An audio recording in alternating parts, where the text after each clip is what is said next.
கொண்டிருக்கும் தாளர்களே, உரிய நோக்கத்தில் உலகத்தை உருவாக்கி கொண்டிருக்கும் உன்னதமான தலைமை ஆசிரியர்களே மற்றும் அலுவலர் அவர்களே, சின்ன சின்ன குருவிகளே, கட்டாம்பூச்சிகளே, முயல் குட்டிகளே, குட்டி மேதைகளே, வருங்கால உங்களே, எதிர்கால நீங்களே, அன்பினிய மாணவர்களே, அனைவருக்கும் வணக்கம்.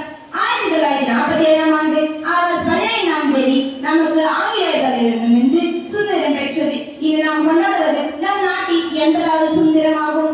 நமக்கு இந்த சுதந்திரம் சுலபமாக கிடைக்கவில்லை. மகாத்மா காந்தி, நேதாஜி, பகத்சிங் மற்றும் வ.உ.சி. திருப்பூர் குமரன் போன்ற தியாகிகளின் ரத்தத்தாலும் தியாகத்தாலும் நமக்கு கிடைத்தது.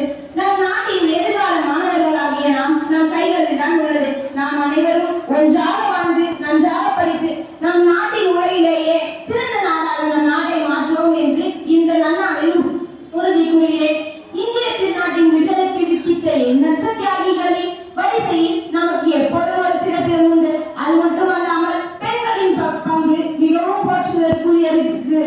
பணியம் செய்ய வந்த வெள்ளையரை வீழ்ச்சியில் கணவரை முத்துவரனாரை கொன்றுவிட்டதை கண்டு வள்ளையரை வஞ்சம் தீர்ப்பேன் என்று சூழலை மங்கை வேலுநாச்சியார் மருதுவீரன் பதவியுடனும் ஹைதர் அலியின் உதவியுடனும் பதவியரை வென்று படை தீர்த்தார். அது